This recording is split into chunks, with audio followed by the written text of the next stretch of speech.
আসসালামু আলাইকুম, welcome to my new blog. আজকের এই ভিডিও আপনাকে মনে করে দেবে আপনার শৈশব। লাস্ট কবে আপনি এরকম পুকুরে এভাবে গোসল করছেন অবশ্যই কমেন্টে জানিয়ে দেবেন। আর যদি ভিডিওটা ভালো লাগে তাহলে অবশ্যই একটা লাইক কমেন্ট এবং একটি শেয়ার করে যাবেন। আপনি আপনার শৈশবের কথা মনে করেন তো, যে লাস্ট কবে আপনি পুকুরে গোসল করছেন এবং লাস্ট কবে আপনি এভাবে হাত দিয়ে হাতড়াই মাছ ধরছেন। যদি মনে পড়ে তাহলে অবশ্যই সেটা কমেন্টে জানিয়ে যাবেন। দেখুন এই বাচ্চাদের দেখে আমরা কী শিক্ষা নিতে পারি এবং কতটা নিজেদের শৈশবটাকে মনে করতে পারি। এই যে ডুব দিয়ে মাছ ধরা, বাচ্চারা দেখেন ও কিন্তু আরও একটা মাছ পাইছে। আমাকে দেখে অবশ্য একটু লজ্জা পাচ্ছিল, আমি যখন ভিডিও করছি তখন এই জন্য বারবার মুখ দেখাতে চাচ্ছিল না ওরা।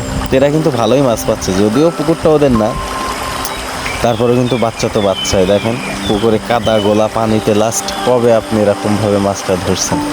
দেখেন ও কিন্তু ডুবতেছে আরও একটি মাছ ধরার উদ্দেশ্যে। দেখা যাক মাছটা ধরতে পারে কিনা। এবং দেখেন এখানে অনেকগুলা মাছ ধরছে কিন্তু এখানে কিন্তু চ্যাং মাছ, শৈল মাছ এবং বাটা মাছ, অনেক ধরনের মাছই আছে। দেখেন ও কিন্তু আরও একটা মাছ পাইছে। এটা কি মাছ চলুন দেখি আমরা।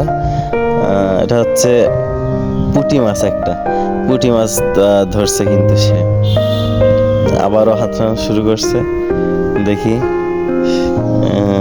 কি। ও রে, কষ্ট হইলো, হাতের তো ফসকে গেছে মাছটা। দেখা যাক এবার কি মাছ ধরে আনে সে। এই যে না, মনে হচ্ছে অনেক বড় একটা মাছ পাইছে। এই বাচ্চাটা মনে হচ্ছে অনেক বড় মাছ